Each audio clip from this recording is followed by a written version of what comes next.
नमस्कार दोस्तों, stock market studies में फिर से एक बार आपको बहुत-बहुत स्वागत है। तो आज मैं फिर से आपके सामने कुछ इंपॉर्टेंट कंपनी का अपडेट शेयर करने वाला हूँ।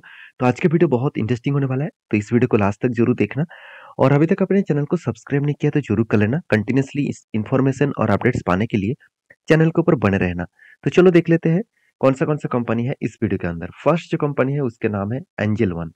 देखिए एंजल वन आप सभी जानते हैं ये एक स्टॉक ब्रोकिंग कंपनी है और इंडिया के second largest stock broking company है। कंपनी के सिर्फ ब्रोकिंग का बिजनेस नहीं है, मतलब स्टॉक ब्रोकिंग का मतलब आप सभी जानते हैं जहाँ पे हम लोग अकाउंट ओपन करके काम करते हैं, जैसे जीरोधा हो गया, एंजल वन हो गया।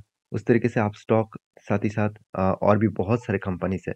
तो इस सारे कंपनीज के अगर कंपेयर करूँ तो एंजल वन इंडिया के सेकंड लार्जेस्ट कंपनी है जीरोधा के बाद। अभी देखिए ज़ीरोधा तो अभी तक मार्केट में लिस्टिंग नहीं है, तो एंजल वन लिस्टिंग है, तो इसका डायरेक्टली फ़ायदा उसी को मिल रहा है। तो और भी कुछ कंपनीज़ लिस्टिंग है, आप मुझे ज़रूर कमेंट्स करके बता सकते हैं और कौन-सा कंपनी डायरेक्टली मार्केट में लिस्टिंग है। तो उनमें से एक कंपनी का नाम मैं आपको बता रहा हूँ, 5 पैसा।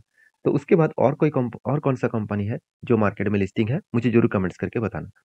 तो देखिए, यहाँ पे एंजल वन के बारे में बात करूँ तो कंपनी के एक बिज़नेस के ऊपर डिपेंडेंट नहीं है। कंपनी देखिए करंटली कंपनी देखिए बिज़नेस जो है इसका स्टॉक ब्रोकिंग के ऊपर है, कमोडिटी, करेंसी ब्रोकिंग के ऊपर है, इंस्टीट्यूशनल ब्रोकिंग के ऊपर है, साथ ही साथ प्रोवाइडिंग मार्जिन ट्रेडिंग फैसिलिटी।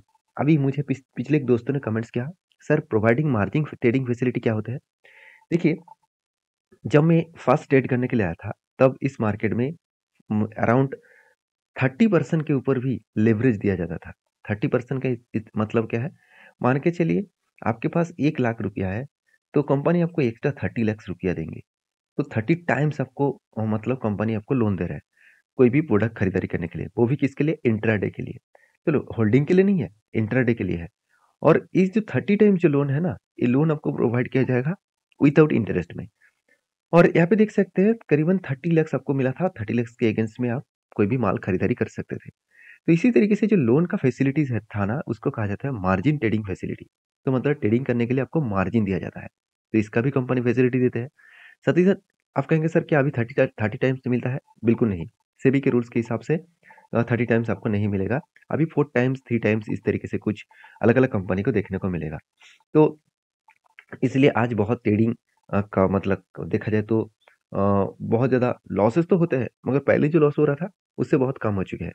तो अभी देखा जाए तो कंपनी का जो मार्जिन फैसिलिटीज़ है, उसके साथ-साथ डिपॉजिटरी सर्विसेज़ के ऊपर भी काम करता है। म्यूचुअल फंड कंपनी भी है, एनबीएफसी भी है और इंश्योरेंस को भी बेचते हैं। तो इतने सारे अलग-अलग डाइवर्सिफ़ाइड करके रखे हैं मतलब इस कंपनी के ऊपर।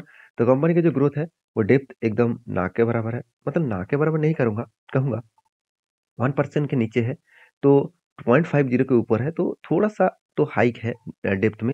एक कौन-सी कंपनी को मैं सबसे पहले दिखाऊँगा प्रोमोटर के नाम दिखाने से पहले। देखिए ध्यान दीजिएगा इस चीज़ को, प्रोमोटर के पास क्या था, जो होल्डिंग थे 38% उसमें क्या था आप देखेंगे तो इस जगह पे थोड़ा-सा मैं ज़ूम कर देता हूँ अभी और देखने को आसानी होगा। यहाँ पे देखिए येलो कलर के कुछ डेटा आपको देखने को मिलेगा, येलो कलर का। तो येलो कलर का जो डेटा है, आप इस डेटा को क्या कहेंगे?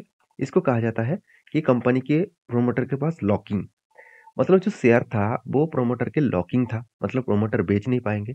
अभी इस साल में कंपनी के 2023 के सितंबर मंथ में वो लॉकिंग हट चुके हैं, मतलब अभी वो लॉकिंग नहीं है। तो इसका मतलब प्रोमोटर यहाँ पे इस माल को बेच सकते हैं, खरीद सकते हैं, कुछ भी कर सकते हैं। तो कहने का मतलब ये है कि इस कंपनी के ऊपर अभी प्रोमोटर के कुछ डिसीज़न होगा। तो उसी टाइम एफआईएस और डीएस ने क्या किया, अच्छा खासा होल्डिंग को इंक्रीज़ किए। तो इस कंपनी के ऊपर हर कोई बुलिश इसीलिए है क्योंकि कंपनी का अच्छा खासा परफॉर्मेंस हो रहा है। अगर टेक्निकली चार्ट पैटर्न्स के बारे में बात करूँ देखिए, कंपनी के ऊपर एक शोल्डर उसके बाद एक 2 बार शोल्डर बना, हेड बना, उसके बाद शोल्डर बना, फाइनली ब्रेकआउट हुआ, टारगेट भी अचीव हुआ और छोटा-मोटा टारगेट नहीं था 41%। अभी देखिए कंपनी के ऊपर लगातार बाइंग होता चले जा रहा है। तो अभी इस लेवल में कोई भी मेरा एंट्री लेवल्स नहीं है क्योंकि मुझे कोई यहाँ पे देखिए एक पैटर्न तो बना था, एक रेंज तो बना था। उस रेंज के बाद मैंने यहाँ पे एंट्री इसीलिए नहीं लिया क्योंकि पहले मेरा एक एंट्री हो चुका था। तो दूसरा एंट्री लेना चाहिए था क्योंकि रेंज को ब्रेकआउट किया है। तो फिर भी मैं सोच रहा था कि आप एक बार रिट्रेसमेंट करें तो मैं एंट्री लूँगा, तो रिट्रेसमेंट नहीं किया तो मेरा एंट्री नहीं बना। तो फिलहाल के लिए इस कंपनी के ऊपर मेरा कोई ट्रेड नहीं है। वो लंबा जर्नी करने के बाद किसी भी ना किसी जगह पे वो रुकेंगे। अगर किसी जगह पे थोड़ा-सा रुक कर होल्ड करके ब्रेकआउट करे, तो मैं ज़रूर कुछ एंट्री लेने के लिए सोचूँगा। बाकी आपकी क्या राय है ज़रूर मुझे कमेंट्स करके बताना। नेक्स्ट जो कंपनी उसका नाम है कैम्स। देखिए कैम्स के ऊपर बहुत सारे लोगों का क्वेश्चन था, क्योंकि जब कैम्स के ऊपर एक लगातार करेक्शन देखने को मिला था, तो बहुत सारे लोग मुझे कमेंट्स किया, "सर क्या यहाँ से बिग फॉल देखने को मिलेगा?" देखिए, हमेशा मैं आपको एक चीज़ बता के आया हूँ कि अगर कंपनी के ऊपर भरोसा है, कंपनी का फाइनेंशियल डिटेल्स के ऊपर, कंपनी के मैनेजमेंट के ऊपर, कंपनी के बिज़नेस के ऊपर भरोसा है, तो आपको उस कंपनी के ऊपर कितना गिरा है, कितना ऊपर गया है, इसको देखना नहीं है। आपने जहाँ पे एंट्री लिया और आपका जो टारगेट है, उस लेवल तक वेट करिए। जैसे आप देखेंगे, तो कंपनी की जो परफॉर्मेंस है, आपको बेस्ट तरीके से देखने को मिलेगा। अच्छा खासा इन डेप्थ कम है, प्रमोटर के पास होल्डिंग छोड़ दीजिए, कम है कोई बात नहीं, इनकम तो ज़बरदस्त है, आरओसी आरओई बेस्ड है। कंपनी का पी रेशियो हाई तो है, मगर उतना ज़्यादा हाई नहीं है। कितना हाई है मैं एक बार आपको बता दूँ। कंपनी का पी रेशियो एक टाइम चला गया था 68 के आसपास और आज 45 के आसपास। इसका मतलब जो वैल्यूएशन है वो 50% कम होता देखने को मिला। अभी क्वार्टरली जो रिजल्ट है वो देखेंगे तो सेल्स का ग्रोथ लगातार बढ़ते चले गए और कंपनी के एक्सपेंस भी कंट्रोल में रखा और कंपनी का जो नेट प्रॉफिट है वो भी लगातार बढ़ता हुआ देखने को मिले। तो कंपनीज़ के ऊपर जो ये जो सिचुएशन है, इस सिचुएशन के बारे में चर्चा करूँ तो कंपनीज़ के ऊपर एक अच्छा खासा ग्रोथ ऑफ सिचुएशन देखने को मिले। अभी एज़ ए इन्वेस्टर के बारे में बात करूँ तो प्रोमोटर से लेकर देखिए एफआईएसडीएस ने क्या किया, अच्छा खासा होल्डिंग उठाया और मुझे लगता है इंस्टीट्यूशन कंटिन्यूअसली तब होल्डिंग उठाते हैं जब मार्केट में उस कंपनी के ऊपर बुल रन देखने को मिल सकता है। तो इस कंपनी का बुल रन कहाँ पे हुआ? आप देखेंगे तो कंटिन्यूअसली एक जर्नी होने के बाद यहाँ पे करेक्शन हुआ था और अभी देखिए कंपनी यहाँ पे एक स्टेबल हुआ और क्या बना है? कप विद 100 पैटर्न्स बना है। तो 2 इस तरीके से जब भी कोई पैटर्न्स बने, तो आपको 2 चीज़ों का ध्यान रखना है। ऊपर साइड में कोई भी स्ट्रांगली अगर रेजिस्टेंस हो, तो वो रेजिस्टेंस को वो यहाँ पे फेस करेगा, उसके बाद नीचे भी आएँगे। तो देखिए यहाँ पे ब्रेकआउट हुआ, यहाँ पे ब्रेकआउट कंफर्मेशन हुआ और मैं इंतज़ार कर रहा था कब भी इस लेवल को रिटेस्ट करेगा। तो यहाँ पे रिटेस्ट किया, यहाँ पे एंट्री बना और उसके बाद देखिए धीरे-धीरे करके वो अपट्रेंड में जाने के लिए तैयार हो रहा है। तो मुझे लगता है वो ईज़ी तरीके से यहाँ पे अपट्रेंड में जाने का कोशिश करेंगे और मुझे लगता है अच्छा खासा एक यहाँ पे जर्नी देखने को मिल सकता है। तो जर्नी के हिसाब से बात करूँ तो जो लोग सोच रहे थे कि यहाँ पे करेक्शन हुआ, तो मैंने बताया कि यहाँ पे स्ट्रांगली एक रेजिस्टेंस था। चलो मैं एक बार आपको दिखा ही देता हूँ। देखिए, यहाँ पे क्या था स्ट्रांगली रेजिस्टेंस। देखिए नीचे से ऊपर जाने का कोशिश किया, रेजिस्टेंस फेस किया, फिर से ऊपर जाने का कोशिश किया, रेजिस्टेंस फेस किया और 200 डेज़ ईएमए का भी इसका स्ट्रांगली रेजिस्टेंस बना और उसके बाद यहाँ पे बिग क्रैश हुआ था। तो इस जगह के कहूँगा रेजिस्टेंस कम सप्लाई ज़ोन। तो वहाँ पे क्या हुआ, यहाँ पे सपोर्ट लिया और इस सपोर्ट बनने के बाद यहाँ पे क्या हुआ नीचे आया और धीरे-धीरे करके अप ट्रेंड जाने का कोशिश कर रहा है। तो अभी देखिए यहाँ तक जाएगा तो ईज़िली वो टारगेट को अचीव कर सकते हैं। टारगेट बन सक उम, मतलब जो टारगेट मेरा यहाँ पे बनेगा वो करीबन 3346 के आसपास। और देखिए ये टारगेट मैं आपको नहीं दे रहा हूँ, ये मेरा खुद का टारगेट है। मैं खुद के ओपिनियन के हिसाब से काम कर रहा हूँ। आप अगर आपको काम करना है, तो आपके खुद के ओपिनियन के हिसाब से और आपका जो एडवाइज़र है, उसके साथ भी बातचीत करके आप काम कर सकते हैं। मेरे तरफ से कोई भी स्टॉक के ऊपर रिकमेंडेशन कभी नहीं होता है, क्योंकि मैं कोई सेबी रजिस्टर्ड पर्सन नहीं हूँ कि मैं आपको रिकमेंड करूँ। काम करना है तो आपके हिसाब से, ओपिनियन के हिसाब से काम करना पड़ेगा। नेक्स्ट जो कंपनी उसका नाम है ग्रीन पैनल इंडस्ट्रीज़ लिमिटेड। देखिए ग्रीन पैनल इंडस्ट्रीज़ लिमिटेड जो है वो मेरे हिसाब से एक बेस्ट कंपनी बनने जा रहा है, क्योंकि धीरे-धीरे करके कंपनी का जो लगातार ग्रोथ हो रहा है, वो अलग लेवल का है। पी रेशियो सस्ते में है, आरओसी आरओई बेस्ड है, इनकम ज़बरदस्त है और डेप्थ एकदम ज़ीरो है। प्रोमोटर के पास होल्डिंग भी ज़बरदस्त है, हाथ में कैश कैश भी शानदार है। और सबसे मज़ेदार बात क्या आप जानते हैं? कंपनी का रेशियोज़। एक टाइम कंपनी का डेटोज़ डे 28 डेज़, 29 डेज़ लग रहा था। आज वो घट के हो चुके हैं सिर्फ़ 9 दिनों के अंदर-अंदर। मतलब कंपनी जितने पैसा मतलब जितने प्रोडक्शन किए, उसको जब कस्टमर को बेचा, वो कस्टमर ने कितने दिनों में रीपेमेंट किया? सिर्फ 9 दिन के अंदर कंपनी के कस्टमर ने रीपेमेंट किया।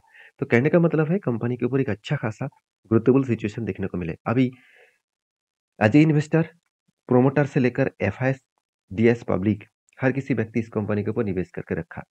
जब इंस्टीट्यूशन कंटिन्यूअसली बाय कर रहे थे, तब एक मुझे अंदाज़ा लग गया था कि इस कंपनी के ऊपर कुछ ना कुछ बड़ा धमाका हो सकते हैं। उसके साथ-साथ कंपनी का क्वार्टरली रिज़ल्ट भी अच्छा खासा देखने को मिले। देखिए सेल्स में थोड़ा-सा कमियाँ देखने को मिले इस बार और इसलिए प्रॉफिट मार्जिन में थोड़ा-सा कमियाँ देखने को मिले हैं। फिर भी कंपनी सारी चीज़ों को मेंटेन्स कर रहा था और ईयर ऑफ ईयर बेसिस में भी कंपनी का प्रॉफिटेबिलिटी जो था, वो एक रेंज के हिसाब से था और सेल्स ग्रोथ और प्रॉफिट ग्रोथ एक मतलब 1 ईयर के बाद देखेंगे तो अच्छा खासा ग्रोथ देखने को मिला था।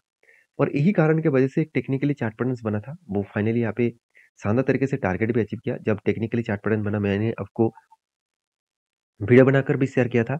यहाँ पे क्या बना, शोल्डर कम हेड कम शोल्डर बना। फाइनली क्या हुआ, यहाँ पे ब्रेकआउट हुआ।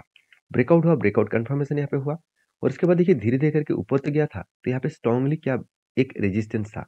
मैंने आपको पहले भी मेंशन किया यहाँ पे स्ट्रांगली रेजिस्टेंस है क्योंकि यही लेवल के बाद एक बिग क्रैश हुआ था। जब भी आपको प्रीवियस कोई भी एंटी लेवल्स में कुछ इस तरीके से रेजिस्टेंस कम सप्लाई जोन दिखे तो याद रखना उस जगह से बिग करेक्शन देखने को मिलेगा। और वहाँ से क्या हुआ, तो इस रेजिस्टेंस को फेस करने के बाद कंपनी नीचे आए, रिटेस्ट किया और धीरे धीरे करके वो टारगेट को अचीव किए।